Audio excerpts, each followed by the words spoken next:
اعوذ باللہ من الشیطان الرجیم بسم اللہ الرحمن الرحیم الف لام میم ذالک الکتاب لا ریب فیہ صدق اللہ العظیم۔ الف لام میم حروف مقطعات ہیں جن کے بارے میں عرض کر چکا ہوں۔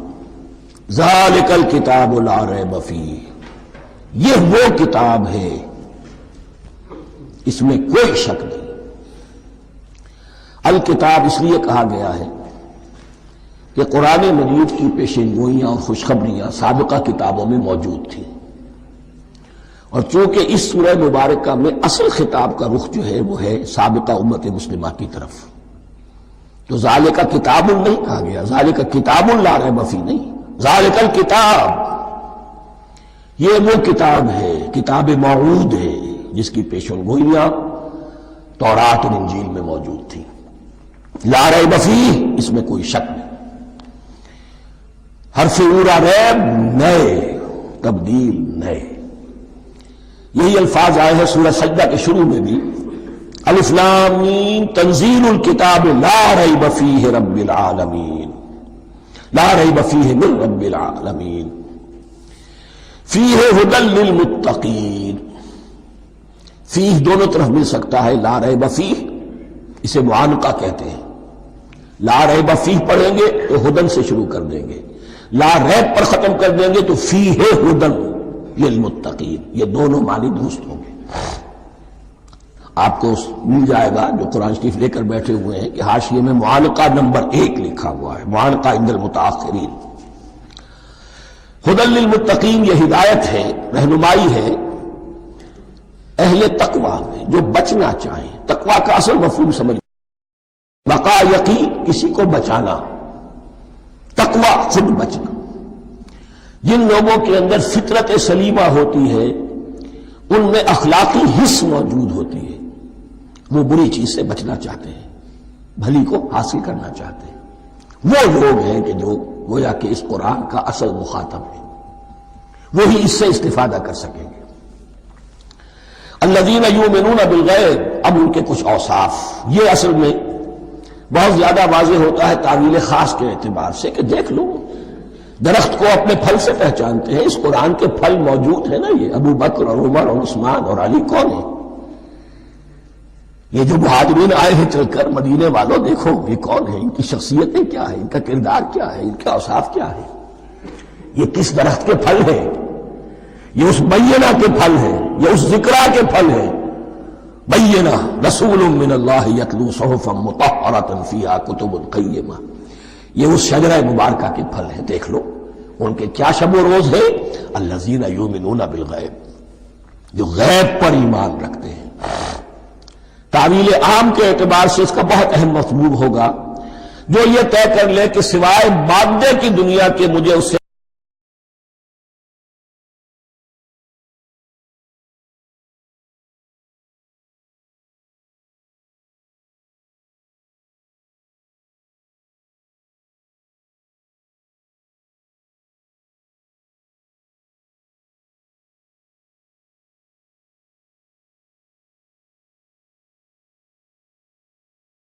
جو اصل حقیقت ہے وہ مستور ہے، نگاہوں سے چھپی ہوئی ہے۔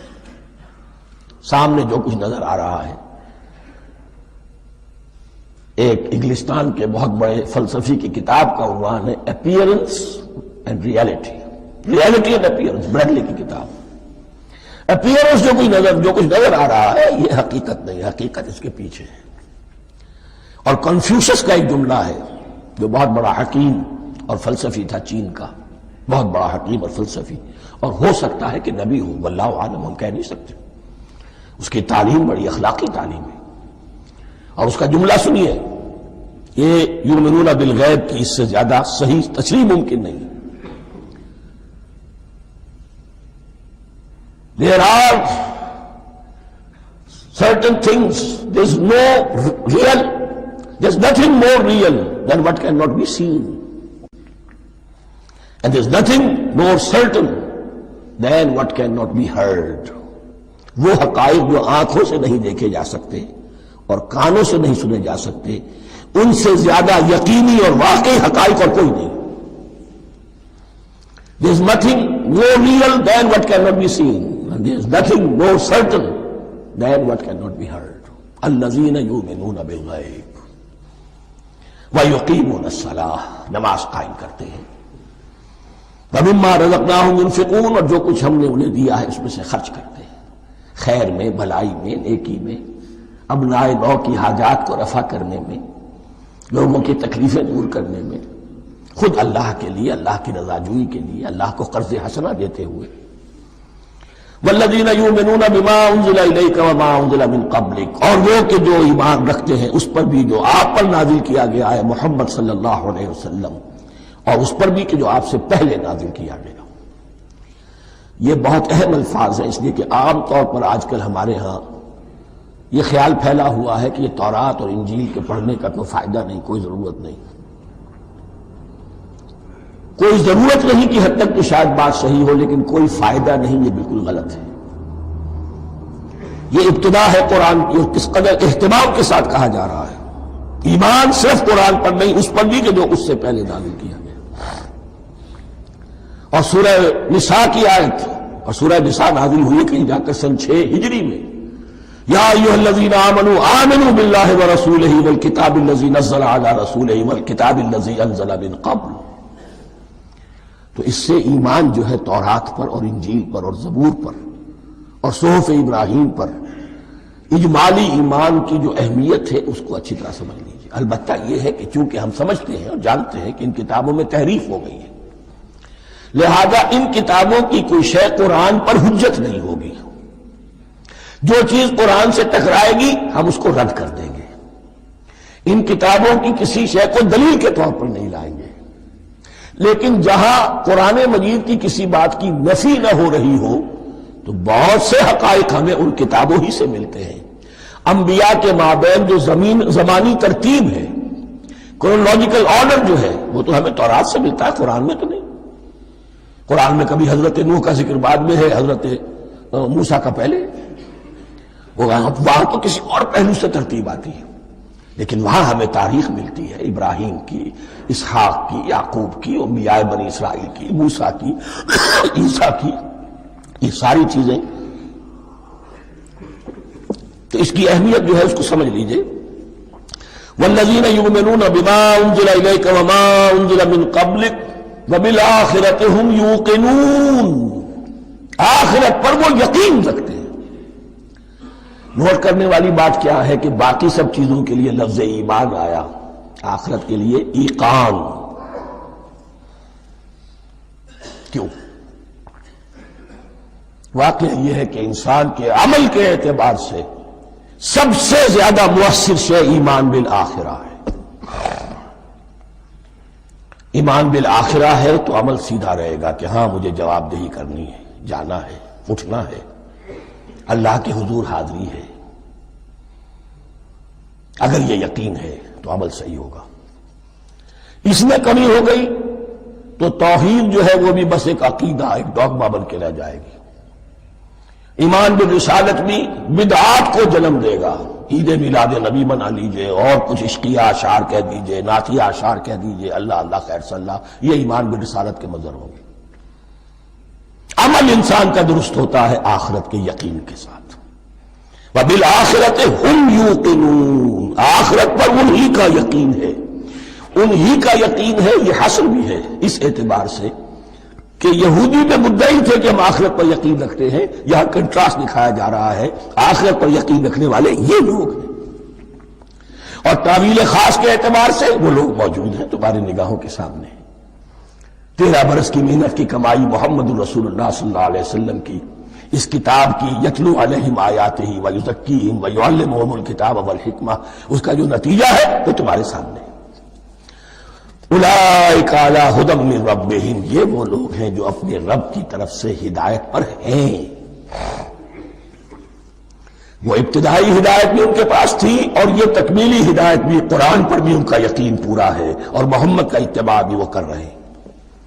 وَأُولَٰئِكَ هُمُ الْمُفْلِحُونَ، اور یہی وہ لوگ ہیں جو فلاح پانے والے ہیں۔ فلاح کا لفظ بھی قرآن مجید کی بڑی اہم اصطلاح ہے، منزل مراد کو پہنچ جانا، کسی باطنی حقیقت کا عیا ہو جانا،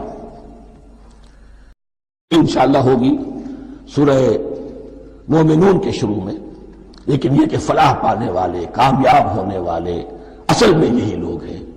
تو گویا کہ تعویل خاص میں صحابہ کرام کی طرف اشارہ ہو گیا، تعویل عام میں ہر شخص کو بتا دیا گیا اگر قرآن کی ہدایت سے مستفید ہونا ہے تو یہ اوصاف اپنے اندر پیدا کرو۔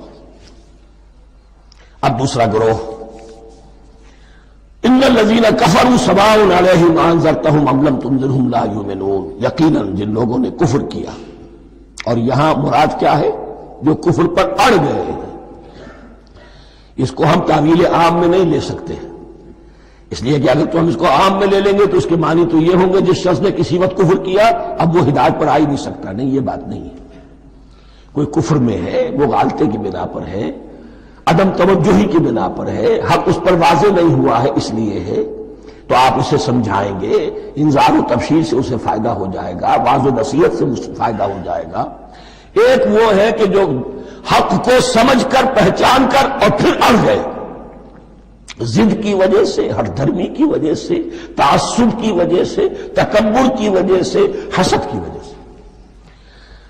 ان الذین کفروا، ایسے لوگوں کا معاملہ کیا ہے؟ سواء علیہم انذرتہم ام لم تنذرہم لا یؤمنون، برابر ہے ان کے لیے خواہ آپ انہیں سمجھائیں خواہ نہ سمجھائیں، ڈرائیں نہ ڈرائیں، انذار فرمائیں نہ کریں، لا یؤمنون، وہ ایمان لانے والے نہیں۔ وہی بات جو میں نے کہی تھی کہ سوتے کو جگایا جا سکتا ہے، جاگتے کو کیسے جگائیں؟ ختم اللہ علی قلوبہم وعلی سمعہم وعلی ابصارہم غشاوہ، ان کے دلوں پر اللہ نے مہر کر دی ہے۔ کیوں کر دی ہے؟ یہ ابتداء مہر نہیں ہوئی، جب حق کو پہچان کر انہوں نے رد کر دیا، اس کی پاداش میں، اس کی سزا کے طور پر۔ ختم اللہ علی قلوبہم، اللہ نے ان کے دلوں پر مہر کر دی ہے، وعلی سمعہم، اور ان کی سماعت پر بھی، وعلی ابصارہم غشاوہ، اور ان کی آنکھوں کے سامنے پردہ پڑ چکا ہے۔ یہ مضمون سورہ یاسین کے شروع میں پھر آئے گا بہت شر و بست کے ساتھ۔ وَلَهُمْ عَذَابٌ عَظِيمٌ، اور ان کے لیے تو اب بہت بڑا عذاب ہے۔ یہ دوسرا گروہ ہو گیا، ایک رکوع میں دو کو سمیٹ لیا گیا، کل ابھی 7 آیتیں ہوئی ہیں۔ ایک وہ گروہ جس نے قرآن مجید کی دعوت سے صحیح صحیح استفادہ کیا، ان میں طلب ہدایت کا مادہ موجود تھا، ان کی فطرتیں سلیم تھیں، ان کے سامنے دعوت آئی، قبول کی، اور قرآن کے بتائے ہوئے راستے پر چلے۔ وہ گلے سرسبد ہیں، وہ شجرہ قرآنی کے نہایت مبارک اور مقدس، وہ اس کے پھل ہیں۔ ایک گروہ وہ ہے جس نے حق کو پہچانا لیکن اس کو رد کر دیا اپنے تعصب یا ہٹ درمی کی وجہ سے۔ ان کا ذکر آ گیا بہت اختصار کے ساتھ، اس لیے کہ ان کا ذکر آپ کو بہت تفصیل سے مکی صورتوں میں ملے گا۔ اب آیا تیسرا گروہ، وَمِنَ النَّاسِ، اور لوگوں میں کچھ ایسے بھی ہیں، مَن يَقُولُ آمَنَّا بِاللَّهِ وَبِالْيَوْمِ الْآخِرِ وَمَا هُم بِمُؤْمِنِينَ، جو کہتے تو یہ ہے کہ ہم ایمان رکھتے ہیں اللہ پر بھی اور یوم آخر پر بھی، مگر وہ حقیقت میں مومن نہیں ہے۔ یہاں ایک بات سمجھ لیجئے، اکثر اور بیشتر مفسرین نے اس تیسری کیٹیگری کے بارے میں یہی رائے قائم کی ہے کہ یہ منافقین مذکور ہیں یہاں، اگرچہ لفظ منافق یا لفظ نفاق نہیں آیا یہاں، لیکن مولانا نیاز اصلاحی صاحب نے ایک رائے ظاہر کی ہے جو بڑی قیمتی ہے، وہ یہ کہ یہاں ایک کردار کا نقشہ کھینچ دیا گیا ہے۔ غور کرنے والے غور کر لیں، دیکھ لیں، جس پر بھی وہ چسپاں ہو جائے۔ اور بالفعل جب یہ آیات نازل ہو رہی تھیں تو دو طبقات پر یہ کردار نگاری جو ہے، یہ جو شخصیت کا ہیولہ کھینچا جا رہا ہے، وہ دو کے اوپر راست آ رہا تھا۔ ایک علماء یہود، وہ بھی کہتے تھے کہ ٹھیک ہے محمد جو کہہ رہے ہیں، ہم بھی اللہ کو مانتے ہیں، آخرت کو بھی مانتے ہیں، اسی لیے یہاں رسالت کا ذکر نہیں ہے۔ بھئی ہم محمد ہی کو نہیں مانتے نا صلی اللہ علیہ وسلم، باقی اگر 1.25 لاکھ نبی آئے ہیں تو باقی 1.25 لاکھ کو تو ہم مانتے ہیں، ایک محمد کو نہیں مانا، ایک عیسیٰ کو نہیں مانا، بس۔ تو ہمیں بھی مانا جانا چاہیے کہ ہم بھی مسلمان ہیں۔ ایک یہ ان کی رائے ہے، اور واقعہ یہ ہے کہ یہاں اس طریقے کا تذکرہ ہو رہا ہے کہ جس سے ان کا کردار بھی جھلک رہا ہے، روح سخن ان کی طرف جا رہا ہے۔ مجھے یاد ہے اپنی 10ویں جماعت کے زمانے میں دہلی میں نے دیکھا تھا کہ نوٹ سرکس وہاں کا ایک بڑی مارکیٹ ہوتی تھی، تو جوتے کی دکان پہ بہت بڑا جوتا لٹکایا ہوا تھا، بہت بڑا، اور لکھا تھا free to home it fits, جس کے پاؤں میں یہ ٹھیک ٹھیک آ جائے وہ لے جائے اس کو۔ تو یہ free to home it fits ہے، ایک کردار ہے، اب یہ کردار جس کے اوپر بھی فٹ بیٹھ جائے، ان میں یقیناً زیادہ تو غلبہ یہی ہے جو مفسرین کی رائے ہے، منافقین کا معاملہ جو ہو رہا ہے، لیکن یہ کردار بعین نہیں فٹ بیٹھ رہا ہے یہود کے علماء پر۔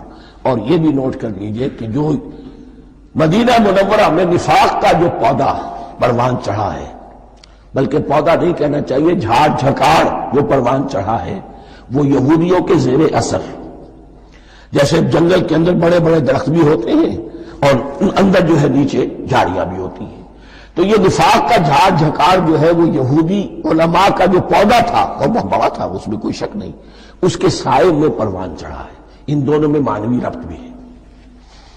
وَمِنَ النَّاسِ مَن يَقُولُ آمَنَّا بِاللَّهِ وَبِالْيَوْمِ الْآخِرِ وَمَا هُمْ بِمُؤْمِنِينَ، اور لوگوں میں سے کچھ ایسے بھی ہیں جو کہتے تو یہ ہے کہ ہم ایمان رکھتے ہیں اللہ پر اور یوم آخر پر، لیکن وہ مومن نہیں ہیں۔ يُخَادِعُونَ اللَّهَ وَالَّذِينَ آمَنُوا وَمَا يَخْدَعُونَ إِلَّا أَنفُسَهُمْ، وہ دھوکہ دینے کی کوشش کر رہے ہیں اللہ کو اور اہل ایمان کو۔ یہ یخادعون جو ہے یہ باب مفعلہ ہے، باب مفعلہ میں کشمکش ہوتی ہے، کشاکش ہوتی ہے، لہذا ترجمہ میں نے کیا کوشش کر رہے ہیں۔ وما يخدعون الا انفسهم، یہ ثلاثی مجرد میں آ گیا، اور نہیں دھوکہ دے رہے مگر صرف اپنے آپ کو، یہ یقینی ہے اپنے آپ کو تو دھوکہ دے رہے ہو، لیکن یہ کہ اللہ اس کے رسول کو اور اللہ اور اہل ایمان کو دھوکہ نہیں دے سکتے۔ سورہ نساء کی آیت نمبر 142 میں یہ کھل کر منافقین کے بارے میں یہی الفاظ آئے ہیں، ان المنافقین یخادعون اللہ وہو خادعہم، یقیناً منافقین جو ہے وہ اللہ کو دھوکہ دینے کی کوشش کر رہے ہیں اور اللہ انہیں دھوکہ دے رہا ہے۔ فی قلوبہم مرض، ایک لفظ اور رہ گیا، وما یشعرون، انہیں اس کا شعور نہیں ہے۔ یہ بہت اچھی طرح نوٹ کر لیجئے، منافقین کی بھی اکثریت وہ تھی جنہیں اپنے نفاق کا شعور نہیں تھا، وہ اپنے تئیں سمجھتے تھے اپنے آپ کو مسلمان، وہ کہتے تھے یہ بے وقوف لوگ ہیں، محمد رسول اللہ کے بارے میں کہتے تھے یہ خام خواہ جو ہے انہوں نے لڑائی بھڑائی مول لے لی ہے اہل مکہ کے ساتھ، کیا ضرورت ہے، امن کے ساتھ جو ہے بات کرنی چاہیے۔ وہ سمجھتے تھے کہ ہم خیر خواہ ہیں، ہم بھلی بات کہہ رہے ہیں، یہ بے وقوف لوگ ہیں، دیکھتے نہیں کہ کس سے ٹکرا رہے ہیں، ہاتھ میں اسلحہ نہیں ہے اور لڑائی کے لیے جا رہے ہیں، تو بے وقوف تو یہ ہے۔ لیکن وہ سمجھتے تھے کہ ہم تو بڑے مخلص ہیں، ہم مسلح ہیں، تو ما یشعرون بہت ضروری ہے۔ بعض لوگ منافق ایسے بھی تھے کہ جو اسلام میں داخل ہی ہوتے تھے دھوکہ دینے کی خاطر، اور ان پہ پہلے دن سے واضح ہوتا تھا کہ ہم مسلمان نہیں ہیں، ہم نے اسلام کا لبادہ اوڑھا ہے صرف دھوکے کے لیے۔ اس کا ایک ذکر سورہ آل عمران میں آئے گا، لیکن اکثر و بیشتر منافقین دوسری طرح کے تھے جنہیں اپنے نفاق کا شعور حاصل نہیں تھا۔ فی قلوبہم مرض، ان کے دلوں میں ایک روگ ہے، بیماری ہے۔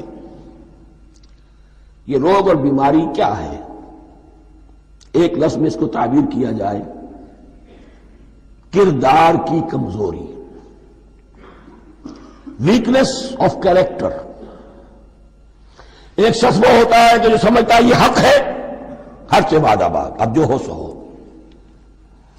ایک حق کو حق پہچان کر رد کر دیتا ہے، وہ کافر ہو گیا۔ ایک حق کو حق پہچان کر آیا تو صحیح، لیکن ویکنس آف کیریکٹر کی وجہ سے قوت ارادی کمزور ہے، آخرت بھی چاہتے ہیں، دنیا کو بھی ہاتھ سے دینے کو تیار نہیں، یہاں کا بھی کوئی نقصان نہ ہو اور آخرت کا بھی سارا بھلا ہمیں مل جائے۔ یہ وہ لوگ ہیں در حقیقت کہ اس کو کہا روگ۔ فی قلوبہم مرض فزادہم اللہ مرضا، تو اللہ نے ان کے مرض میں اضافہ کر دیا۔ یہ اللہ کی سنت ہے، آپ حق پر چلنا چاہیں حق کا راستہ آپ کے لیے آسان کر دے گا، آپ برائی کی طرف جانا چاہیں بڑی سے بڑی برائی آپ کے لیے ہلکی ہوتی چلی جائے گی، کوئی خاص بات ہی نہیں، چلو یہ بھی کر گزرو، جب یہ کر لیا تو یہ بھی کر گزرو۔ اور اگر آپ بین بین لٹکنا چاہیں تو اللہ اسی پہ چھوڑ دیتا ہے، ٹھیک ہے آپ سمجھتے ہیں ہم کامیاب ہو رہے ہیں، ہم نے مسلمانوں کو بھی دھوکہ دے لیا، وہ ہمیں مسلمان سمجھتے ہیں، اور یہودیوں کو بھی دھوکہ دے لیا، وہ سمجھتے ہیں کہ ہم ان کے ساتھی ہیں، تو سمجھا کامیاب ہو رہے ہیں، حقیقت میں کامیابی نہیں۔ فی قلوبہم مرض فزادہم اللہ مرضا ولہم عذاب علیم بما کانوا یکذبون، اور ان کے لیے تو دردناک عذاب ہے۔ عذاب عظیم کا لفظ آیا تھا اوپر کفار کے لیے، وَلَهُمْ عَذَابٌ عَظِيمٌ، 7ویں آیت ختم ہوئی، اور عذاب علیم کا لفظ آیا یہاں، ان کے لیے دردناک المناک عذاب ہے، بما کانوا یکذبون، بسبب اس جھوٹ کے جو وہ بول رہے تھے۔ وَإِذَا قِيلَ لَهُمْ لَا تُفْسِدُوا فِي الْأَرْضِ، اور جب ان سے کہا جاتا تھا مت فساد کرو زمین میں، مراد کیا ہے اس سے؟ کہ جب محمد کو مان لیا کہ اللہ کے رسول ہیں، اب ٹھیک ٹھیک پیروی کرو، ان کے پیچھے چلو، ان کا حکم ہے تو جنگ کے لیے نکلو، ان کی طرف سے تقاضا آتا ہے مال پیش کرو، اور اگر تم اس سے کتراتے ہو تو فساد مچا رہے ہیں، جماعتی زندگی کے اندر فتنہ و فساد پیدا کر رہے ہیں۔ وَإِذَا قِيلَ لَهُمْ لَا تُفْسِدُوا فِي الْأَرْضِ قَالُوا إِنَّمَا نَحْنُ مُصْلِحُونَ، وہ کہتے تھے نہیں ہم تو صلح کرانے والے ہیں، اصلاح کرنے والے ہیں، ہم چاہتے ہیں لڑنا بھیڑنا کوئی اچھی بات نہیں ہے، ٹکراؤ تصادم یہ کوئی اچھے کام تھوڑا ہی ہے، بس ٹھنڈے ٹھنڈے دعوت دیتے رہو، جو چاہے قبول کر لے، جو چاہے رد کر دے، خام خواہ یہ ٹکرانا اور یہ جنگ کرنا اور اللہ کے دین کو غالب کرنے کے لیے یہ قربانی دو اور یہ مصیبت جھیلو اور یہ مشقت برداشت کرو اور یہ چیز چھوڑو اور یہ ترک کرو، یہ کاہے کے لیے؟ وَإِذَا قِيلَ لَهُمْ لَا تُفْسِدُوا فِي الْأَرْضِ قَالُوا إِنَّمَا نَحْنُ مُصْلِحُونَ أَلَا إِنَّهُمْ هُمُ الْمُفْسِدُونَ وَلَٰكِن لَا يَشْعُرُونَ، آگاہ ہو جاؤ کہ وہی ہے مفسد، فساد پھیلانے والے، اس لیے کہ محمد رسول اللہ کی دعوت ہے زمین میں اصلاح کے لیے، اس اصلاح کے لیے کچھ آپریشن کرنا پڑے گا، مریض اس درجے کو پہنچ چکا ہے کہ آپریشن کے بغیر اس کی شفا نہیں ہوگی، اب اگر تم اس کے راستے میں رکاوٹ بنتے ہو تو در حقیقت تم فساد مچا رہے ہو، لیکن تمہیں اس کا شعور نہیں ہے۔ الا انہم ہم المفسدون ولکن لا یشعرون، پھر دیکھیے نوٹ کیجئے، شعور نہیں ہے، شعوری نفاق اور شے ہے، غیر شعوری نفاق ہے کہ جس کا یہ سارا تذکرہ ہو رہا ہے۔ وَإِذَا قِيلَ لَهُمْ آمِنُوا كَمَا آمَنَ النَّاسُ، اور جب ان سے کہا جاتا ہے ایمان لاؤ جیسے دوسرے لوگ ایمان لائے، آخر دیکھو دوسرے یہ اہل ایمان ہیں، جب بلاوا آتا ہے فوراً لبیک حاضر ہوتے، جو بھی ہو، یہ تم جو ہے آخر تم نے اور روش اختیار کی۔ وَإِذَا قِيلَ لَهُمْ آمِنُوا كَمَا آمَنَ النَّاسُ قَالُوا أَنُؤْمِنُ كَمَا آمَنَ السُّفَهَاءُ، وہ کہتے ہیں کہ کیا ہم ایمان لائے جیسے یہ بے وقوف لوگ ایمان لائے، انہیں تو اپنے نفع کی فکر، نہ نقصان کی فکر، نہ خطرات کا کوئی خیال، نہ اندیشوں کا کوئی گمان، جان جائے مال جائے، اولاد کو چھوڑ دیں، گھر بار چھوڑ کے آ گئے ہیں، ان سے بڑے بے وقوف کون ہوں گے؟ بال بچے چھوڑ آئے ہیں کفار مکہ کے رحم و کرم پر، سرداران قریش جو چاہے ان کے ساتھ کریں، تو یہ تو بے وقوف لوگ ہیں۔ آج کل آپ کہتے ہیں ایسے ہی لوگوں کو فینیٹکس ہیں، یہ فینیٹکس ہیں، دیکھ بھال کر چلنا چاہیے، دائیں بائیں دیکھ کر چلنا چاہیے، نفع نقصان کا خیال کر کے چلنا چاہیے، چاہے حق ہے ٹھیک ہے، لیکن بہرحال اپنی مصلحتوں کو بھی اور اپنی اہل و عیال کی مصلحتوں کو بھی دیکھنا چاہیے۔ یہ لوگ تو معلوم ہوتا ہے کہ بالکل دیوانے ہو گئے، فینیٹکس ہو گئے۔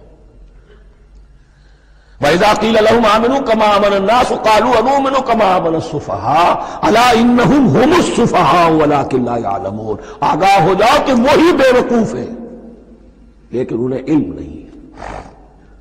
وہ صادق الایمان جو ایمان کی ہر تقاضے کو پورا کرنے کے لیے ہر وقت حاضر ہیں، ان سے بڑا عقل مند کوئی نہیں، ان سے بڑا سمجھدار کوئی نہیں، انہوں نے یہ جان لیا ہے کہ اصل زندگی آخرت کی زندگی ہے، یہ نہیں ہے، یہ تو عارضی ہے، کل نہیں آج ختم ہو جائے، آج نہیں ابھی ختم ہو جائے، کیا فرق پڑے گا؟ جانا تو ہے، اب نہیں تو کل، کل نہیں تو پرسوں، جانا تو ہے، تو عقل تو ان کے اندر ہے۔ الا انہم ہم السفہاء ولکن لا یعلمون واذا لقوا الذین آمنوا قالوا آمنا، اور جب یہ ملتے ہیں ان سے جو اہل ایمان ہیں تو کہتے ہیں ہم بھی ایمان رکھتے ہیں۔ اب یہ ان دونوں پر آئے گا۔ عام جو یہودی تھے وہ بھی کہتے تھے کہ ہم بھی تو آخر اللہ کو مانتے ہیں، آخرت کو مانتے ہیں، اور منافق تو تھے ہی جو رسول کو بھی مانتے تھے۔ وَإِذَا خَلَوْا إِلَىٰ شَيَاطِينِهِمْ، اور جب یہ اپنے شیطانوں کے پاس خلوت میں ہوتے ہیں، اور یہاں شیاطین سے مراد ہیں اہل کتاب یہود کے علماء، ان کے سردار، یا عبداللہ ابن ابی جو منافقین مدینہ کا سردار تھا۔ اگر وہ کبھی ملامت کرتا ہے، دیکھو تم تو معلوم ہوتا ہے بالکل مسلمانوں میں شامل ہی ہو گئے پوری طرح سے، تمہیں کیا ہو گیا، تم ہر بات مان رہے ہو۔ اب انہیں یہ کچھ نہ کچھ اپنی وفاداری کا یقین دلانے کے لیے کہنا پڑتا تھا، نہیں ہم انہیں بیوقوف بنا رہے ہیں، ہم ان سے ذرا تمسخر کر رہے ہیں، ہم ہیں آپ کے ساتھ ہی، آپ فکر نہ کریں۔ اسی لیے یہ دو منہ ہونا، نفق کہتے ہیں سرنگ کو جس کے دو دروازے ہوتے ہیں، باقی زیر زمین ہے۔ نافقہ گوہ کا بل ہے کہ دو دروازے رکھتا ہے، دو اس کے منہ رکھتا ہے کہ ادھر سے اگر کتا داخل ہو جائے شکار کے لیے تو ادھر سے نکل بھاگے، ادھر سے آئے تو ادھر سے نکل بھاگے۔ تو دو منہ انسان، یہ در حقیقت جس کو پھر سورہ نساء میں کہا گیا لا الہ الا ولا الہ الا، نہ ادھر کے ہیں نہ ادھر کے، مذبذبین بین ذالک، اس کے درمیان مذبذب ہو کر رہ گئے۔ یہ شیطان کا لفظ یہاں سمجھ لیجئے، اس کے دو رائے ہیں کہ یہ شطنہ سے بنا ہے یا شات سے بنا ہے، شین الف توئے یا شین تو نون۔ شطنہ کے معنی تباعدا، کو بہت دور ہو گیا، دور ہو گیا۔ شیطان سے مراد جو اللہ کی رحمت سے بہت دور ہو گیا۔ اور شاتا یشیتو کے معنی ہے احترق غضبا وحسدا، کوئی شخص غصے اور حسد کے اندر جل رہا ہو، وہ شاتا یشیتو ہے۔ اس سے فعلان کے وزن پر، رحمان کے وزن پر، غضبان کے وزن پر شیطان، یعنی وہ کہ جو حسد اور غضب کی آگ میں جل رہا ہے۔ تو یہ ایک تو شیطان وہ ہے کہ جو جنات میں سے ہے، جس کا نام عزازیل تھا پہلے، اب ہم اسے ابلیس کے نام سے جانتے ہیں، وہ ایک شیطان ہے، جنی ہے۔ پھر یہ کہ جو بھی اس کے پیروکار ہیں دنیا میں، انسانوں میں سے ہوں یا جنات میں سے ہوں، وہ بھی شیاطین ہیں۔ اسی طرح اہل کفر، اہل زیغ کے جو بڑے بڑے سردار ہوتے ہیں، ان کو بھی شیطان سے تعبیر کیا گیا۔ وَإِذَا خَلَوْا إِلَىٰ شَيَاطِينِهِمْ قَالُوا إِنَّا مَعَكُمْ، اور جب وہ خلوت میں ہوتے ہیں، علیحدگی میں ہوتے ہیں اپنے شیاطین کے پاس، سرداروں کے پاس، کہتے ہیں ہم تو آپ کے ساتھ ہیں، انما نحن مستہزئون، یہ تو ہم ان مسلمانوں کو بیوقوف بنا رہے ہیں، ان سے استہزاء کر رہے ہیں، تمسخر کر رہے ہیں۔ ہم تمسخر میں کہہ دیتے ہیں کہ ہم بھی آپ کے ساتھ ہیں، آمنا۔ اللہ یستہزئ بہم ویمدہم فی طغیانہم یعمہون، حقیقت کیا ہے کہ اللہ ان کا مذاق اڑا رہا ہے اور ان کو ڈھیل دے رہا ہے کہ وہ اپنے عقل کے اندھے پن میں بڑھتے چلے جائیں۔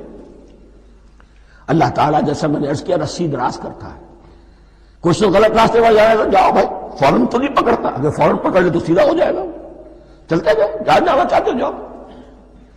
تو ان کو بھی رسی دراز کر رہا ہے اللہ، لیکن یہ کہ اللہ یستہزئ بہم، یہ سمجھتے ہیں کہ مسلمانوں کا مذاق اڑا رہے ہیں، اصل میں مذاق ان کا اڑ رہا ہے اللہ کے نزدیک۔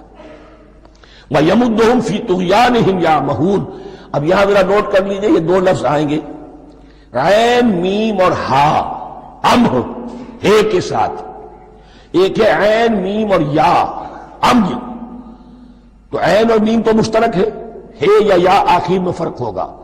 عین میم اور ہا ہوگا، اس کے معنی عقل کا اندھا، دل کا اندھا، آنکھیں تو ہے لیکن دل کا اندھا ہے، عقل کا اندھا ہے۔ اور عین میم یا جو آنکھوں کا اندھا ہو، عمیٌ اندھے، اعمیٰ اندھا۔ تو یہاں فرمایا انا معکم انما نحن مستہزئون، اللہ یستہزئ بہم ویمدہم فی طغیانہم یعمہون، اللہ ان کو اس جو ان کی عقل کے اندھے پن میں جو یہ بڑھتے چلے جا رہے ہیں، اللہ بھی ان کی رسی دراز کر رہا ہے تاکہ یہ جہاں تک جانا چاہتے چلے جائیں۔ اولئک الذین اشتروا الضلالۃ بالہدی، یہ وہ لوگ ہیں کہ جنہوں نے ہدایت کے عوض گمراہی خرید لی ہے۔ دیکھیے بڑا پیارا انداز ہے یہ، ایک شخص کے سامنے دونوں آپشنز تھے، ایک نے گمراہی کو چھوڑا، ہدایت لے لی، چاہے قیمت دینی پڑی، تکلیفیں اٹھانی پڑی، آزمائشوں میں سے گزرنا پڑا، قربانیاں دینی پڑی، ہدایت لی۔ اور ایک شخص نے ہدایت دے کر گمراہی لے لی، آسانی تو ہو گئی، فوری تکلیف سے تو بچ گئے، لا الہ الا ولا الہ الا، دونوں طرف سے اپنے آپ کو بچا لیا. لیکن حقیقت میں سب سے زیادہ گھاٹے کا سودا یہی ہے. اولئک الذین اشتروا الضلالۃ بالہدی، ہدایت دے کر اور ضلالت خرید لی ہے. فما ربحت تجارتہم، تو ان کی تجارت ان کے حق میں ہرگز مفید نہیں ہوئی. اب یہاں بھی دیکھیے را با اور ہے ہا، ربحا اس کے معنی نفع، صحیح نفع، جائز نفع. را با اور وا ربا وہ سود، وہ بھی اضافہ ہے، وہ بھی بڑھوتری ہے، لیکن وہ حرام ہے. ایک ہے تجارت کے اندر جو نفع ہو جائے وہ ربح ہے. را با اور ہا یہ نفع ہے جو جائز نفع ہے. را با اور وا ربا یہ کیا ہے؟ یہ سود ہے، یہ حرام ہے. را اور با مشترک ہے، آگے ہا آگے اور با اس کا فرق ہے. فما ربحت تجارتہم وما کانوا مہتدین، ان کی تجارت ان کے حق میں ہرگز مفید نہیں ہوئی اور نہیں ہے اب یہ ہدایت پانے والے. مثلہم، اب یہاں دو تمثیلیں آ رہی ہیں بڑی پیاری. پہلی تمثیل ہے کفار کے بارے میں، دوسری تمثیل ہے یہ بین والے لوگوں کے بارے میں. پہلوں کے لیے کیا تمثیل ہے؟ مثلہم کمثل الذی استوقد نارا، ان کی مثال اس شخص کی سی ہے جس نے آگ روشن کی. ایک نقشہ کھینچا جا رہا ہے. اندھیری شب ہے جدا اپنے قافلے سے ہے تو، تیرے لیے ہے میرا شعلہ نوا قندیل. اندھیری شب ہے، قافلہ بھٹک رہا ہے. کچھ لوگ بڑی ہمت کرتے ہیں، اندھیرے میں بھی ادھر ادھر سے لکڑیاں جمع کرتے ہیں اور آگ روشن کر دیتے ہیں. لیکن اس وقت جب آگ روشن ہوتی ہے کچھ لوگوں کی بینائی سلب ہو جاتی ہے. پہلے وہ اندھیرے میں اس لیے تھے کہ روشنی نہیں تھی، اب وہ اندھیرے کے اندھیرے میں رہ گئے کہ روشنی تو خارج میں آ گئی، اپنی اندر کی روشنی گل ہو گئی، بصارت سلب ہو گئی. یہ مثال ہے ان کفار کی کہ حضور کی آمد سے پہلے سب بھٹک رہے تھے، کوئی حقیقت واضح نہیں تھی، قافلہ انسانیت بھٹک رہا تھا اندھیری شب میں. محمد رسول اللہ آئے، انہوں نے آگ روشن کر دی، اب راستہ کھل گیا، ہدایت واضح ہو گئی. لیکن کچھ ضد یا تعصب یا تکبر یا حسد کی بنیاد پر کچھ لوگوں کی اندر کی بینائی زائل ہو گئی. تو وہ تو ویسے کے ویسے بھٹک رہے ہیں، جیسے پہلے اندھیرے میں تھے ویسے ہی اب اندھیرے میں ہے. روشنی میں آنے والے تو وہ ہیں، دیکھ لو جن کا ذکر سب سے پہلے ہوا ہے. مثلہم کمثل الذی استوقد نارا، اس شخص کی سی ہے کہ جس نے آگ روشن کی. فلما اضاءت ما حولہ، جب اس آگ نے اپنے ماحول کو گردا گرد کو روشن کر دیا. ذہب اللہ بنورہم، اللہ ان کی نور بصارت کو لے گیا، سلب کر لیا اللہ نے. وترکہم فی ظلمات لا یبصرون، اور چھوڑ دیا انہیں ان اندھیروں کے اندر کہ وہ کچھ نہیں دیکھتے. صم بکم عمی فہم لا یرجعون، اسم کہتے ہیں بہرے کو، سم جمع ہے اس کی، سمن. اب کمو کہتے ہیں گونگے کو، بکمن اس کی جمع ہے. آما کہتے ہیں اندھے کو، عمیون اس کی جمع ہے. یہ بہرے ہیں، گونگے ہیں، اندھے ہیں. فہم لا یرجعون، اب یہ لوٹنے والے نہیں. یہ کون ہے؟ ابو جہل ہے، ابو لہب ہے، ولید بن مغیرہ ہے، عقبہ ابن ابی معیط ہے.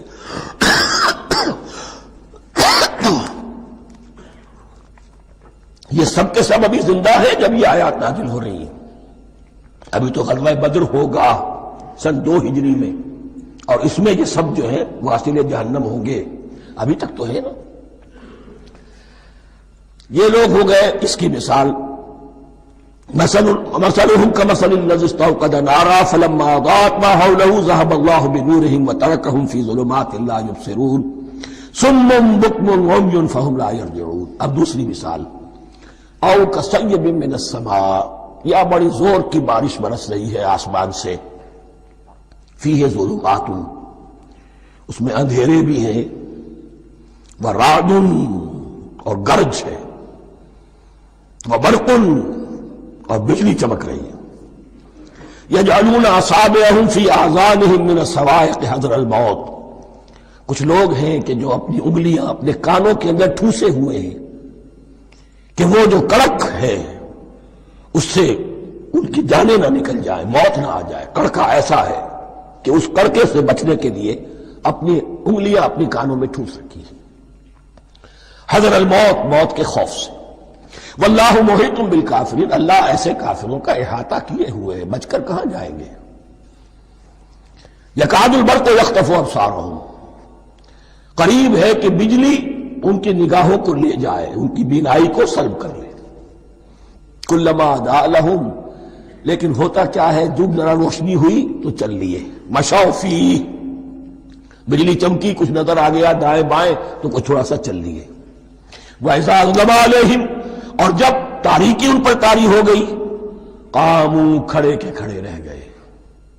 یہ نقشہ ہے ان کا کہ ایک طرف بارش ہو رہی ہے، قرآن مجید ہے، آسمان سے نازل ہو رہا ہے، یہ ماہ مبارکہ ہے، یہ کتاب مبارکن ہے، لیکن یہ کہ اس کے ساتھ کڑکے ہیں، گرج ہے، کفر سے مقابلہ ہے، کفر کی طرف سے دھمکیاں ہیں، اندیشے ہیں، خطرات ہیں، امتحانات ہیں، آزمائشیں ہیں۔ ذرا کہیں حالات کچھ بہتر ہوئے، کچھ جسے بریدنگ سپیس کہتے ہیں ملی، تو تھوڑا سا چل لیے، ہم بھی مسلمان ہیں، کوئی خاص موقع نہیں ہے، کسی جنگ کے لیے بلایا نہیں جا رہا ہے، تو بڑھ چڑھ کے باتیں کر رہے ہیں، اپنے ایمان کا اظہار بھی کر رہے ہیں۔ جیسے ہی کوئی آزمائش آئی چھٹک کر کھڑے کے کھڑے رہ گئے۔ وَلَوْ شَاءَ اللَّهُ لَذَهَبَ بِسَمْعِهِمْ وَأَبْصَارِهِمْ، اللہ چاہتا تو ان کی سماعت اور بصارت کو بھی سلب کر لیتا، لیکن اللہ کا قانون یہی ہے، جو جہاں رہنا چاہے اس نے آزادی ارادہ دی ہے انسان کو۔ تم اگر مومن صادق بن کر رہنا چاہتے ہو، اس کو آسان کر دے گا تمہارے لیے۔ تم نے اپنے تعصب کی وجہ سے، اپنے تکبر کی وجہ سے کفر کا راستہ اختیار کیا، اللہ اسی کو کھول دے گا۔ تم بیچ میں لٹکنا چاہتے ہو، لٹکتے رہو، اللہ تعالیٰ جو ہے جبرن کسی کو نہ حق پہ لائے گا، نہ جبرن کسی کو باطل پر لے کر جائے گا، اس لیے کہ جبر اگر ہو تو پھر امتحان کا معاملہ ختم، پھر جزا و سزا بیکار ہے، غیر منطقی ہے، غیر معقول ہے۔ ان اللہ علی کل شیء قدیر، یقیناً اللہ تعالیٰ ہر چیز پر قادر ہے۔ یہ دو رکوع اس اعتبار سے کہ انسانی شخصیتوں کا سمجھنا، اور جیسا کہ میں نے عرض کیا، تعویل عام ذہن میں رکھیے، جب بھی کبھی کوئی دعوت حق اٹھے گی، اگر وہ واقعتاً کل کے کل حق کی دعوت ہے اور اس میں انقلابی رنگ ہے کہ باطل سے پنجہ آزمائی کرنی ہے، باطل کو نیچا دکھانا ہے، حق کا غلبہ کرنا ہے، تو یہ تین قسم کے افراد لازماً ہمیشہ وجود میں آ جائیں۔ ان کو پہچاننا، ان کے کردار کی جو اصل جو اس کے پیچھے پس منظر ہے، اس کو جاننا بہت ضروری ہے۔ میں وقفہ کر رہا ہوں ذرا بھائی۔ الرحمن الرحیم، اب جو تیسرا رکوع آ رہا ہے سورہ بقرہ کا، اس میں قرآن کی دعوت کا خلاصہ ہے۔ قرآن کیا ماننے کی دعوت دیتا ہے، اس کی پکار کیا ہے۔ جیسا کہ میں عرض کر چکا ہوں، 2/3 قرآن پہلے نازل ہو چکا ہے، پس منظر میں ہے۔ ہمارے لیے اس ترتیب مصحف کے اعتبار سے وہ قرآن بعد میں آئے گا، ترتیب نزول کے اعتبار سے وہ پس منظر میں موجود ہے، لیکن چونکہ یہاں پر مصحف کے اندر یہاں سے آغاز کیا جا رہا ہے، لہذا اس کا خلاصہ جو ہے لب لباب یہ ایک رکوع میں، اور قرآن کے فلسفے کا اور اس کے بعد نہایت ہی اہم جو موضوعات ہیں اور مسائل ہیں ان کا ذکر پھر چوتھے رکوع میں۔ ابھی ہم تیسرا رکوع پڑھ رہے ہیں۔ یا ایھا الناس اعبدوا ربکم الذی خلقکم والذین من قبلکم لعلکم تتقون، اے لوگو بندگی اختیار کرو اپنے اس رب کی، اپنے اس مالک کی جس نے تمہیں پیدا کیا، اور نہ صرف تم کو پیدا کیا، تم سے پہلے جتنے لوگ گزرے انہیں بھی پیدا کیا تاکہ تم بچ سکو۔ یہ قرآن کی دعوت کا خلاصہ ہے، اور یہ نوٹ کر لیجئے، یہ تمام انبیاء اور رسل کی دعوت یہی تھی۔ اب جب پڑھیں گے سورہ اعراف پڑھیں گے، سورہ شعراء پڑھیں گے، ایک ایک کا نام لے کر، ان اعبدوا اللہ واطیعوہ، ہر رسول کی دعوت یہ تھی اللہ کی بندگی کرو، میری اطاعت کرو۔ یا قوم اعبدوا اللہ ما لکم من الہ غیرہ، اے میری قوم کے لوگوں اللہ کی بندگی کرو، تمہارا کوئی الہ اور معبود اس کے سوا نہیں ہے۔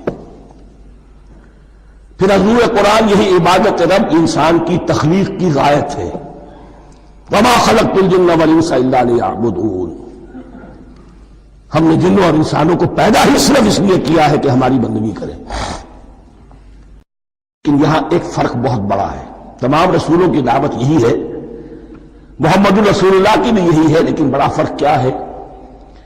باقی تمام رسولوں کی دعوت آپ کو ملے گی یا قوم، اے میری قوم کے لوگوں، یہاں ہے یا ایھا الناس،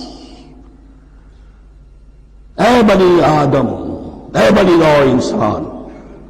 معلوم ہوا کہ تمام رسول حضور سے پہلے صرف اپنی اپنی قوموں کی طرف آئے ہیں، پہلے اور آخری اور کامل رسول ہیں اللہ کے محمد صلی اللہ علیہ وسلم، جن کی دعوت آفاقی ہے۔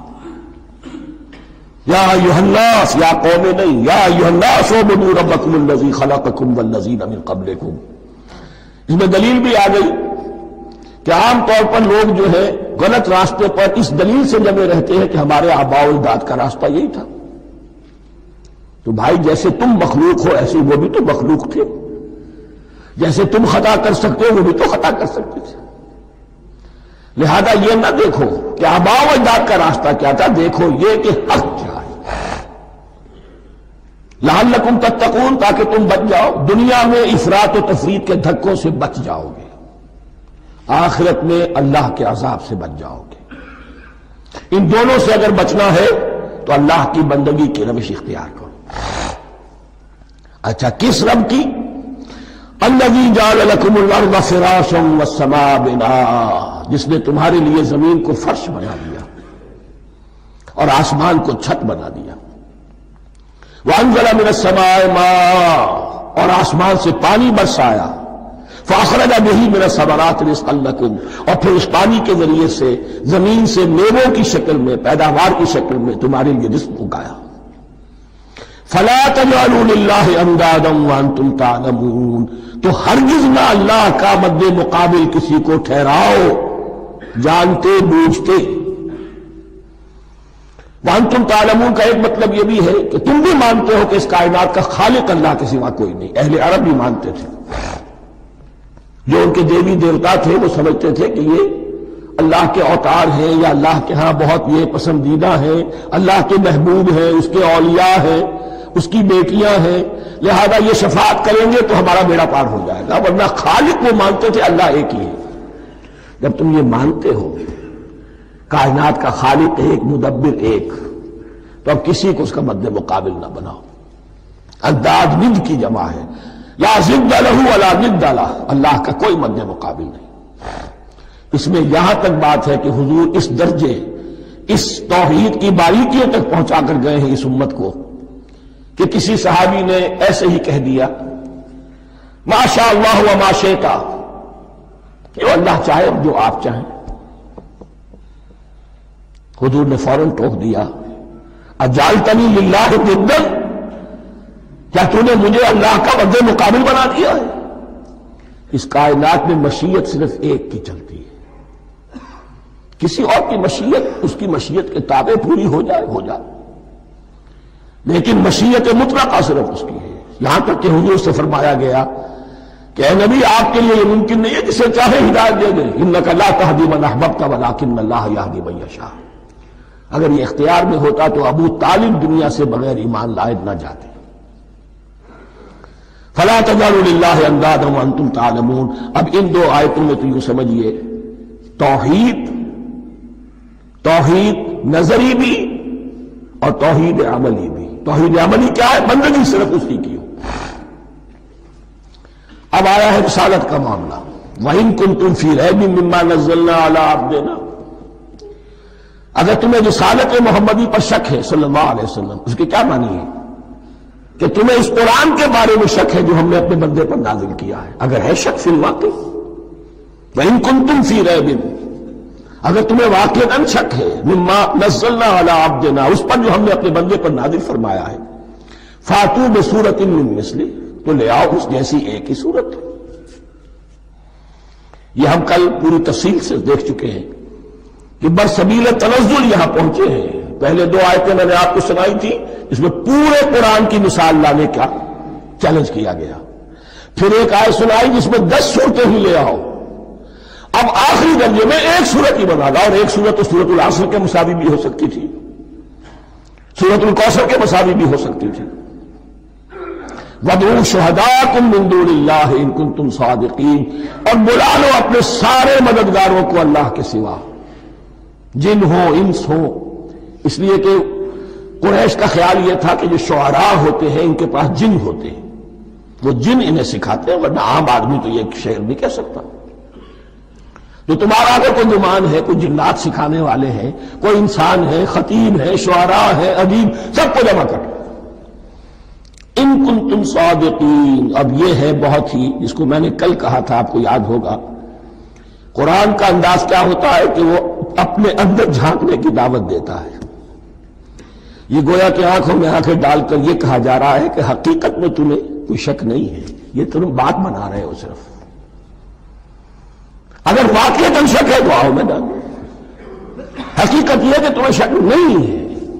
اگر تم سچے ہو فاتوا بسورۃ من مثلہ، تو اس جیسی ایک ہی صورت بنا لاؤ. فإن لم تفعلوا، اب ذرا انداز دیکھیے تحدی کا، چیلنج کا. پھر اگر تم یہ نہ کر پاؤ، وَلَن تَفْعَلُوا، اور ہرگز نہیں کر سکو گے.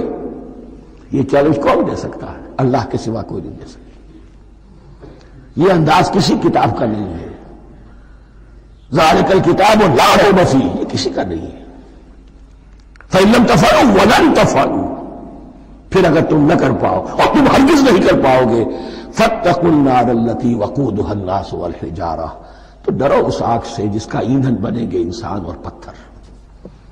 اعدت للکافرین، کافروں کے لیے تیار کر لی گئی ہے، بھڑکا دی گئی ہے. پتھروں کا ذکر خاص طور پر کیوں ہے؟ 2 اس کے امکانات ہیں. آپ کو معلوم ہے کہ وہ جو پتھر کا کوئلہ ہوتا ہے اس کی آگ بڑی سخت ہوتی تھی، عام جو ہمارا یہ لکڑی کا کوئلہ ہوتا ہے اس کے مقابلے میں. اور دوسرے یہ بھی کہ چونکہ انہوں نے جو معبود تراش رکھتے تھے وہ پتھر کے ہوتے تھے، تمہارے ساتھ ہی تمہارے معبودوں کو بھی جھونکا جائے گا، وہ بھی جلیں گے، تاکہ تمہاری حسرت کے اندر اضافہ ہو.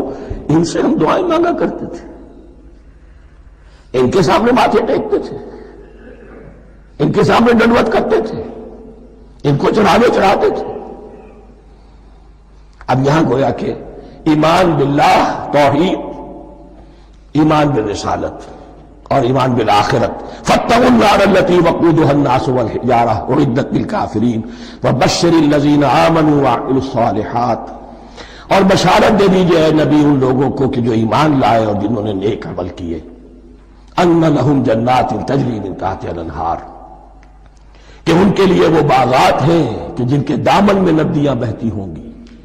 لفظی ترجمہ ہوگا جن کے نیچے ندیاں بہتی ہوں گی.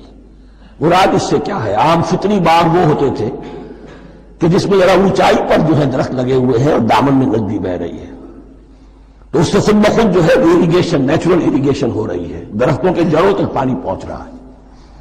12 ترجمہ آپ لفظی کریں، ان کے نیچے ندیاں بہتی ہوں گی، یا یہ کہ جن کے دامن میں ندیاں بہتی ہوں گی. کلما رزقوا منها من ثمرۃ رزقا، جب بھی کبھی انہیں دیا جائے گا کوئی پھل رزق کے طور پر کھانے کے لیے جنت میں، قالوا هذا الذي رزقنا من قبل، وہ کہیں گے یہ تو وہی شے ہے جو ہمیں پہلے بھی ملتی تھی. اس کا ایک مفہوم یہ ہے، یہ جو نزل ہے، ابتدائی جو ہے دعوت ہے، ابتدائی ضیافت جو ہوگی اس میں وہی چیزیں کہ جو معروف ہے، جانی پہچانی ہے. یہ رمان، یہ دیکھیے یہ انار آ رہا ہے خوبصورت، یہ انگور ہے خوبصورت، یہ نخیل ہے، یہ نخل ہے، یہ رطب ہے، لیکن ذائقے کی کوئی نسبت و تناسب بھی نہیں ہوگا. وہ کہیں گے وہی شے ہے جو ہمیں پہلے ملتی تھی. وَأُتُوا بِهِ مُتَشَابِهًا، مشابہ تو ہوگی وہ، لیکن ان کے ذائقے میں زمین و آسمان کا فرق ہوگا. اور ایک یہ بھی مفہوم لیا گیا کہ آخرت میں جنت میں بھی وہی میوے ملتے رہیں گے، لیکن ان کا ذائقہ بدلتا رہے گا. شکل وہ ہوگی لیکن ذائقہ وہی رہے گا کہ جس سے انسان کی بھی طبیعت بڑھ جاتی ہے ایک ہی شے کو کھاتے ہوئے. وَلَهُمْ فِيهَا أَزْوَاجٌ مُطَهَّرَةٌ، اور ان کے لیے ہوں گے اس میں بہت ہی پاک باز، نہایت پاک کی ہوئی بیویاں ہوں گی. ازواج مطہرۃ وہم فیہا خالدون، اور اس میں رہیں گے ہمیشہ ہمیشہ. یہ تو تین جو اصول ہیں دین کے دعوت ایمان، توحید اور رسالت اور معاد، ایمان باللہ، ایمان بالرسول، ایمان بالآخرہ. اب ذرا کچھ ضمنی مسائل ہیں کہ جو بعض کفار کی طرف سے، بعض معتزلین کی طرف سے پیش ہوتے تھے، وہ کبھی بھی اس چیلنج کا مقابلہ تو نہ کر سکے، میدان میں تو نہ آ سکے. یہ بالکل ایسی بات ہے جیسے کسی مصور کی تصویر پر اعتراض کرنے والے تو بہت تھے. جب کہا گیا کہ ذرا یہ لیجیے قلم، اس کو ٹھیک کر دیجیے، یہ برش آپ کے ہاتھ میں دیتا ہوں، اب سب پیچھے ہٹ گئے. تو کوئی صورت قرآن کے مقابلے میں لانا وہ تو ان کے لیے ممکن نہیں تھی، لیکن ادھر ادھر سے اعتراضات کرنے کے لیے جو زبانیں کھلتی تھی ان میں سے ایک اعتراض نقل کیا جا رہا ہے. وہ یہ تھا کہ وہ کہتے تھے کہ قرآن مجید میں مکھی کی تشبیہ آئی ہے، یہ تو بڑی حقیر سی شے ہے. اعلیٰ کلام ہو اور اعلیٰ متکلم ہو وہ ایسی حقیر چیزوں کا تذکرہ نہیں کرتا. بیت العنکبوت مکڑی کا بھی ذکر ہے قرآن میں، اتنی حقیر شے کا، یہ کوئی اعلیٰ کلام نہیں. اس کا جواب دیا جا رہا ہے کہ اصل میں کہیں تشبیہ بیان کرنی ہے، تمثیل بیان کرنی ہے، تو دیکھنا یہ کہ جس شے کے لیے تشبیہ دی جا رہی ہے اس کی مناسبت والی شے ہو. شے کوئی بہت حقیر ہے تو کسی عظمت والی شے سے آخر کیسے تشبیہ دی جائے گی؟ وہ تو کسی حقیر شے سے ہی تشبیہ دی جائے گی، تو جو اصل مقصد ہے تشبیہ کا وہ پورا ہوگا. ان اللہ لا یستحیی ان یضرب مثلا ما بعوضۃ فما فوقہا، اللہ تعالیٰ کو تو اس میں کوئی جھجک نہیں ہے، کوئی شرم نہیں ہے کہ وہ مچھر کی مثال بیان کرے. تو اس سے اوپر، اب یا فوقہا بھی دونوں معنی ہو جائیں گے، یعنی کمتر اور حقیر ہونے میں اس سے بھی بڑھ کر، یا یہ کہ اس سے اوپر کی کوئی شے اس کی مثال دینے میں اللہ کو کوئی جھجک نہیں. اس لیے کہ مکھی بھی بہرحال مچھر سے تو ذرا بڑی شے ہے. اس معنی میں بھی ہو سکتا ہے فوقہا، اور فوقہا اس معنی میں بھی کہ اس سے بھی حقیر ہونے میں اس سے بھی بڑھ کر. فَأَمَّا الَّذِينَ آمَنُوا فَيَعْلَمُونَ أَنَّهُ الْحَقُّ مِنْ رَبِّهِمْ، تو جو لوگ صاحب ایمان ہیں وہ جان لیتے ہیں کہ یہ حق ہے ہمارے رب کی طرف سے.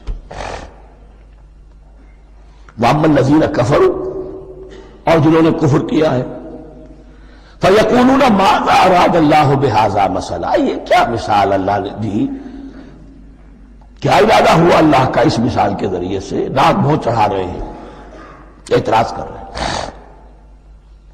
اب جو آ رہا ہے اگلا جملہ وہ ہے بہت اہم، یضل بہ کثیرا ویہدی بہ کثیرا، اسی کے ذریعے سے اللہ بہتوں کو ہدایت دیتا ہے اور اسی کے ذریعے سے بہتوں کو گمراہ کرتا ہے. معلوم ہوا کہ ہدایت اور گمراہی اور ہدایت اور ضلالت انسان کی سبجیکٹو کنڈیشن کے اوپر دار و مدار ہے. اس کا آپ کے دل میں خیر ہے، بھلائی ہے، نیت صحیح ہے، طلب ہدایت، طلب علم، اس میں آپ سچے ہیں، آپ کو ہدایت مل جائے گی. دل میں زیغ ہے، کجی ہے، نیت میں ٹیڑھ ہے، فساد ہے، تو اسی کے ذریعے سے اللہ آپ کی گمراہی میں اضافہ کر دے گا. یضل بہ کثیرا ویہدی بہ کثیرا، لیکن اللہ کا یہ کسی کو ہدایت دینا اور کسی کو ضلالت دینا علل ٹپ نہیں ہے، کسی قاعدے اور قانون کے بغیر نہیں ہے. وما یضل بہ الا الفاسقین، نہیں گمراہ کرتا وہ اس کے ذریعے سے مگر صرف سرکش لوگوں کو، جن میں سرکشی ہے، تعلی ہے، تکبر ہے. اور ان کے اوصاف کیا ہے؟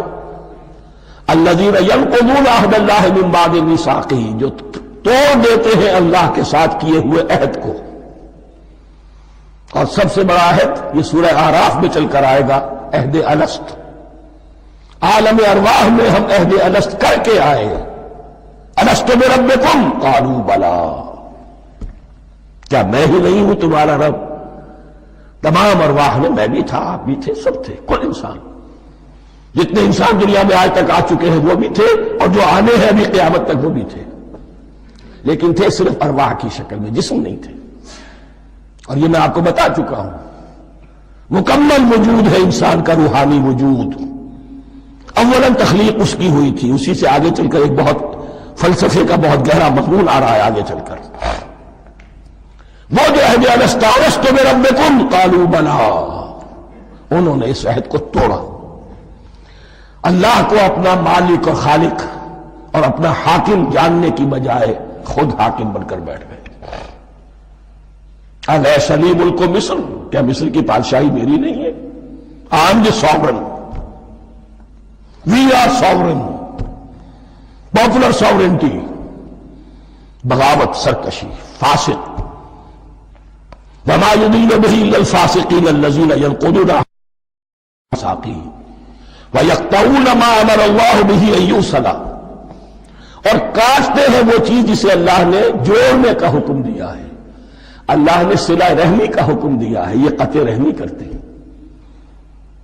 مال کی طلب میں بھائی بھائی کو ختم کرتا ہے اس کے مال کو ہتھیانے کے لیے، اپنی ذاتی اغراض کے لیے تمام اخلاقی حدود جو ہے انسان پر سو پیش ڈال دیتا ہے. اپنا تکبر، اپنے لیے تعلی. الذین، آپ دیکھیے نوٹ کیجئے، اس میں ہماری شریعت کا فلسفہ یہ ہے، ایک تعلق ہے اللہ کا بندے کے ساتھ، حقوق اللہ. ایک ہے بندوں کا بندوں کے ساتھ، حقوق العباد. اللہ کا حق کیا ہے؟ اسے حاکم اور مالک، اور حاکم سمجھو، الملک سمجھو، خود اس کے بندے بنو. انسانوں کا حق کیا ہے؟ کونوا عباد اللہ اخوانا، سب آپس میں بھائی بھائی اللہ کے بندے بن جاؤ. اور اس میں سب سے اہم ترین رحمی رشتہ ہے، سگے بھائی، سگے بھائی بہنیں. پھر دادی کے اوپر جا کر وہ کزنز آ جائیں گے، پر دادی پر جا کر اور جمع ہو جائیں گے، یہاں تک کہ آدم و حوا پر تمام انسان جمع ہو جائیں گے. تو رحمی رشتے کی بڑی اہمیت ہے. تو وہ فاسقین کے جو توڑتے ہیں اللہ کے عہد کو، اس کو مضبوطی سے باندھنے کے بعد، وَيَقْطَعُونَ مَا أَمَرَ اللَّهُ بِهِ أَن يُوصَلَ وَيُفْسِدُونَ فِي الْأَرْضِ، انہی دونوں چیزوں کے نتیجے میں زمین میں فساد پیدا ہوتا ہے. یا اللہ کی اطاعت سے باغی ہو گئے، اور یا آپس میں ایک دوسرے کی گردنیں کاٹنے لگے. اولئک ھم الخاسرون، یہی لوگ ہیں جو بالآخر خسارے میں، آخری اور دائمی خسارے میں رہنے والے ہیں. کیف تکفرون باللہ وکنتم امواتا، تم کیسے کفر کرتے ہو اللہ کا. بڑا پیارا انداز ہے. وکنتم امواتا، تم مردہ تھے، فاحیاکم، تمہیں زندہ کیا. ثم یمیتکم، پھر تمہیں مارے گا. ثم یحییکم، پھر جلائے گا. ثم الیہ ترجعون، پھر تم اس کی طرف لوٹ جاؤ گے، لوٹا دیے جاؤ گے. یہاں وہ بات آ گئی جو آج نگاہوں سے بالکل اوجھل ہو چکی ہے. یہ ہم دنیا میں آنے سے پہلے مردہ تھے، کیا مانی؟ یہ مضمون آ کر اصل میں سورہ غافر یا سورہ مومن میں چل کر اس کی پوری وضاحت ہوگی. لیکن چونکہ یہاں تذکرہ ہو چکا ہے عہد الست کا، ہماری پہلی تخلیق ہوئی عالم ارواح میں، ارواح کی صورت میں، پھر ہمیں سلا دیا گیا. وہ ہماری پہلی موت تھی. مردہ جو ہے معدوم نہیں ہوتا، مردہ ہوتا ہے، بے جان ہوتا ہے، سویا ہوا ہوتا ہے. اور موت کو اور نیند کو تشبیہ دی گئی ہے. پھر ہمیں اس جسد کے ساتھ یہاں زندہ کیا گیا. پھر موت طاری ہوگی، پھر ہمیں زندہ کیا جائے گا. یہ آیت جیسا کہ میں نے عرض کیا بہت بڑی اور بڑی گہری حکمت اور فلسفہ قرآن کی آیت ہے. کیسے اللہ کا انکار کرتے؟ کنتم اموات، تم مردہ تھے، سوئی ہوئی ارواح کی شکل میں تھے. فاحیاکم، تمہیں جگایا اس جسد کے ساتھ، زندہ کیا. ثم یمیتکم ثم یحییکم، پھر تمہیں مارے گا، پھر جلائے گا. ثم الیہ ترجعون، پھر تم اس کی طرف لوٹا دیے جاؤ گے. اور اب اس کے بعد جو آخری آیت ہے، هو الذی خلق لکم ما فی الارض جميعا، اس نے تمہارے لیے بنایا ہے جو کچھ بھی زمین میں ہے. اس میں خلافت کا مضمون آ گیا. حدیث میں آتا ہے انما الدنیا خلقت لکم وانتم خلقتم للآخرہ، یہ دنیا تمہارے لیے بنائی گئی ہے، تم آخرت کے لیے بنائے گئے ہو. هو الذی خلق لکم ما فی الارض جميعا، اس لیے کہ اگلی آیت پھر آ رہی ہے خلافت کی آیت. سارا کچھ زمین میں یہ بستر جو بچھایا اور یہ کائنات کو زمین کو سجایا تمہاری خلافت کے لیے. ثم استوى الى السماء فسواهن سبع سماوات، پھر وہ متوجہ ہوا آسمانوں کی طرف اور انہیں 7 آسمانوں کی شکل میں بنا دیا. جیسا کہ میں کل عرض کر چکا ہوں، یہ تاحال ابھی یہ آیات متشابہات میں سے ہے. 7 آسمانوں کی کیا حقیقت ہے ہم اس سے ابھی پورے طور سے واقف نہیں. وَهُوَ بِكُلِّ شَيْءٍ عَلِيمٌ، اور اسے ہر شے کا علم حقیقی حاصل ہے. بارک اللہ لی ولکم فی القرآن العظیم ونفعنی وإیاکم بالآیات والذکر الحکیم.